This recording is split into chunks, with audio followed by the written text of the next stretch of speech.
Hi, welcome back. My name's Jennifer Severe.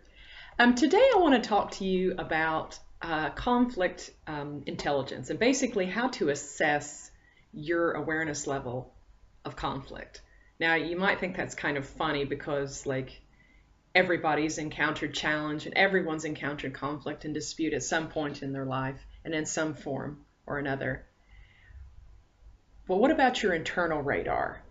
What if you were able to have a better understanding and a better sense of it before it happened, so you were able to tune your inner perception and your inner awareness so that you didn't necessarily attract an escalation?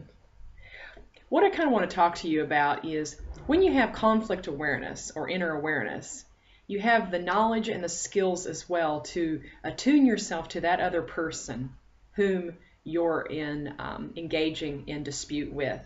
So not only can you, the more attuned you are internally, can you learn to bypass conflictual situations, but when it's actually began engaged and by the other person, particularly the other party, has suddenly done a verbal raconteur to you and they've engaged you in a battle of words, and you're a little bit alarmed because you're really quite not sure how to handle the situation. Learning to build an interaction plan to know how to handle that other person is essential so you can work on healthy long-term relationships and not continually cycle patterns of toxicity. When you have an inner awareness and a conflict intelligence, you have a sense of humility about yourself. You have an ability to be objective and neutral and empathize what that other person's going through. You want to listen to their other story and then mirror back and reflect back what they might be going through. So you're not judging them, and you're not making it all about you and making assumptions about that other person, which often happens. A lot of times we automatically make an assumption before we actually learn to listen to what's being said. Because when we're angry and when we're upset or hurt or in pain, we're triggering memories from years back. We're not really paying attention to what's going on. We're not paying attention to that inner compass. And we allow the emotions to blind us from those necessary factors that we could minimize the situation from even going further. Conflict intelligence allows us to have that insight to be able to first see things and understand from what position we're coming from, and then adapting that to learn how the other person is perceiving it and finding that common ground that we can build that bridge.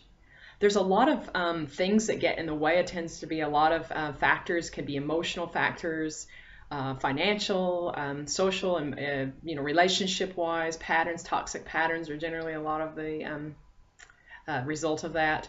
That when we make an actual effort to strengthen our ability to work through things and understand things and build a peace capacity rather than a conflict capacity, then we can build healthier interactions. So what things I want you to be able to reflect upon are just some of the things I'm going to list off, and just kind of you might want to write them down in a journal or just kind of play it later and kind of reflect back during your time of meditation if you do that, or your time of reflection and journaling to do that, and kind of work through why you find yourself attracting a lot of conflict. So, and what happens, why you can't resolve it, and it ends up further escalating and you further have to revisit it, not once, not twice, but numerous times in a particular relationship or in subsequent relationships. Okay, ask yourself, how aware am I when I engage in conflict before and during and then after the dispute?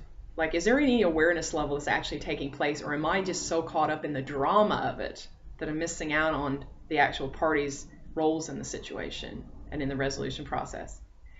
Do I ever work to improve areas that aren't working for me when it comes to interacting with that other person and managing the level of conflict that's happening? Knowing yourself is very key, because if you do not know what triggers are being pushed, you're automatically going to go, I'm up against an enemy, when the only enemy is perhaps just needs a tweaking in your perception. Because again, everything within eventually finds its way without, and vice versa. So what's out can be traced within.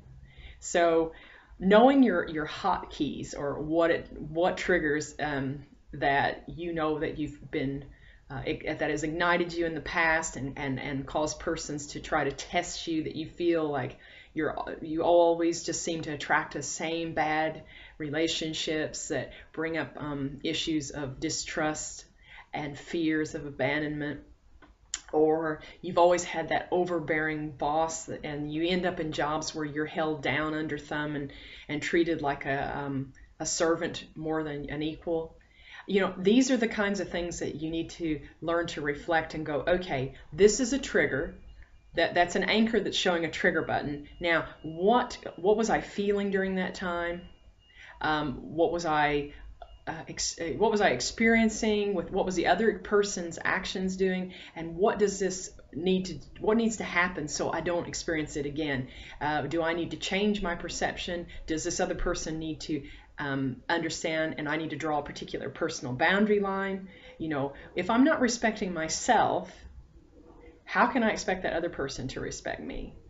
And if I'm not reflecting and understanding even what my triggers are, I'm going to think that the other person's doing it all.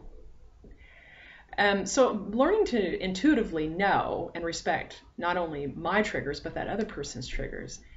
We need to know what our personal boundary lines actually are. So we know what lines can be crossed, what lines we can push a little bit to try to help build a bridge more. Because in essence, what we're doing is always creating a common ground. We are not to be using triggers to create hell on earth for one another, but heaven on earth, you see. Because life isn't about a Pollyanna purebed mentality, but it's about coexisting and collaborating and co-creating. So we make this journey an easy and abundant and profitable one for one another, because we're all in this together. And the more we learn to intermingle our skills and share with one another our abilities, we can have a more enjoyable time while we're here. So the other thing is how well do you listen to the other person when you're in conflict? Do you ever interrupt them? And when they're telling you something that actually brought that trigger, do you just totally shut down internally? One of the biggest problems that I can admit to used to having, and I still do on occasion, I have to stop myself for those listening that know me, is I had a horrible habit of interrupting. And the reason it wasn't because I was being rude, or I didn't value that other person's contribution, or what was they were being affected by, is that my mind is constantly thinking. So my as most people's is, I would get constant stimuli, neurons firing on my brain, and I would be thinking and visualizing what I wanted to say, or what memory would come about, or something else, and then I would immediately go into explanation mode or defense mode, which are also tactics and things you do not want to do. You want to learn to overcome those and bring in more mirroring and reflecting and offering a personal story. So interrupting is considered highly disrespectful in many cultures, and learning to allow persons the space to be able to tell their side of things, and then maybe retract and then reframe what they said, reflect what they said, try to understand what they said. These kinds of things can help, again, move to that next level of that relationship. The other thing is do you always have to be right all the time? I mean, a lot of times disputes happen, and they continue to happen because one or both parties feel like they are right and the other person is wrong. And rather than actually try to bring a resolution, they just want to win. There is no, desire to even see the relationship as a potential friendship, because what they see is a sense to try and conquer. So every time we view our world from a conflictual standpoint, we're looking at it from a conquer and destroy standpoint. We're going to win the battle because we are excellent debaters. We all should have been lawyers from the time we were born, and this is how we see it. We're going to take authority and power over this other person, and they will never try to cross that line again.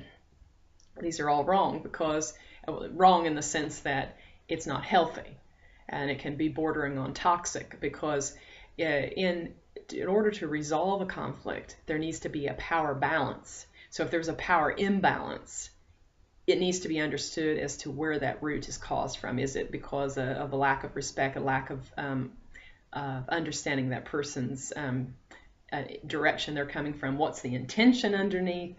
And what are the boundary lines? You know, am I crossing them? Am I trying to cross them? You know, am I just creating more pain than I am, you know, profitable opportunity here to build deeper bonds with this person? And do you ever intentionally try to offend somebody, and then when you do you take responsibility and apologize for creating the discord in the beginning? I often find what's interesting is people that will approach and say, I just have something that I need to offer some constructive criticism, which kind of goes into the next point of not judging others. But they offer the constructive criticism and say they've ignite a trigger in the other person, and then it's like, you've got a weakness. See, you've got an area you need to work on. You, again, I'm going to judge you. I'm going to assume I know everything about you, rather than try to understand why you had that trigger.